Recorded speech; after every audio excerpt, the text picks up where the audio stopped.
बिस्मिल्लाहिर्रहमानिर्रहीम। अस्सलाम वालेकुम।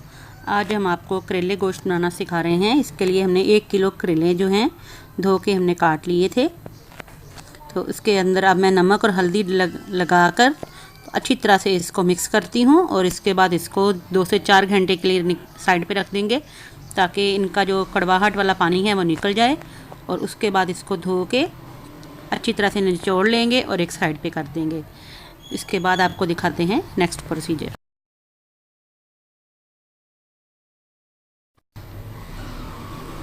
अब ये हमारे देखें करेले जो हैं हमने ड्राई कर लिए हैं 5 से 6 घंटे के बाद। अब ये 4 चम्मच हमने ऑयल डाला है, यानी 1/4 कप कुकिंग ऑयल में मैं इसको फ्राई कर रही हूँ। आप ज़्यादा भी कुकिंग ऑयल यूज़ कर सकते हैं, लेकिन मैं थोड़ा सा डालती हूँ। तो इसमें हम इस वक्त तक इसको हाई फ्लेम पे फ्राई करेंगे जब तक कि ये क्रिस्पी हो जाए। ये हमारे किचन का नया सेटअप है, उम्मीद है आपको बहुत अच्छा लगेगा।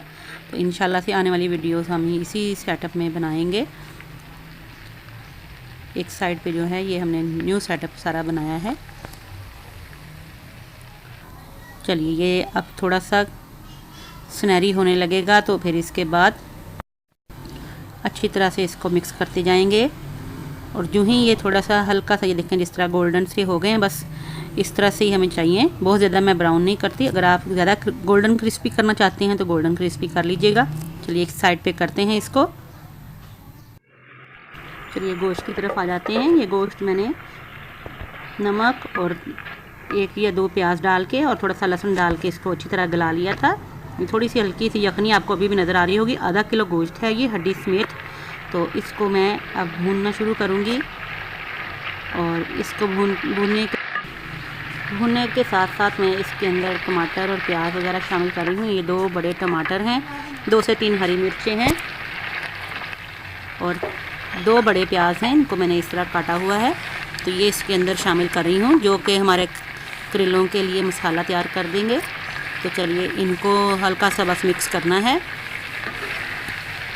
इस तरह से आपने अच्छी तरह से बस इनको मिक्स किया और मैं इसमें साथ ही इसमें करेले भी शामिल कर रही हूँ। बहुत झटपट ये बन जाता है इस तरह से अगर आप मेरे तरीके से बनाएंगे। तो ये करेले जो हमने फ्राई किए हुए थे वो भी मैंने इसमें शामिल कर दिए हैं। करेले ये देखें हमने हल्के हल्के सुनहरी किए हैं। चलिए इसको मिक्स करती हूँ मैं और मैं इसमें थोड़ा सा तकरीबन आधा कप इमली का पल्प डाल रही हूँ। ये ऑप्शनल है, अगर आप डालना चाहें। इससे भी अगर थोड़ी बहुत भी करेलों में कड़वाहट होती है वो भी दूर हो जाती है और करेले बहुत ही मज़े के खट्टे खट्टे से लगते हैं। तो चलिए इनको अब मिक्स करती हूँ। थोड़ा सा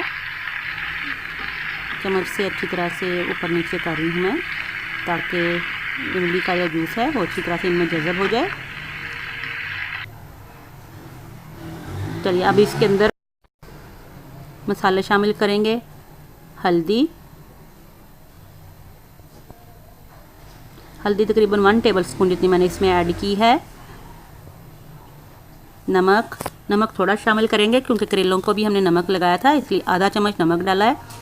1 बड़ा चम्मच सूखा धनिया मैंने इसमें शामिल किया है और इनको मिक्स कर रही हूँ।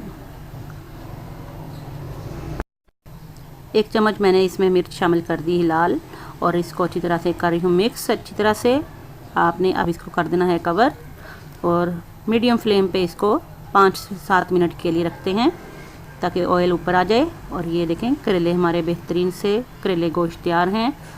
कितने कलरफुल और कितने मज़ेदार। पराठों के साथ खाइए या रोटी चपाती के साथ खाइए, बहुत ही मज़े के लगते हैं। और उम्मीद है आपको आज की रेसिपी ज़रूर पसंद आएगी। तो ज़रूर ट्राई कीजिएगा इसको। दुआ में याद रखिएगा। अल्लाह हाफिज़।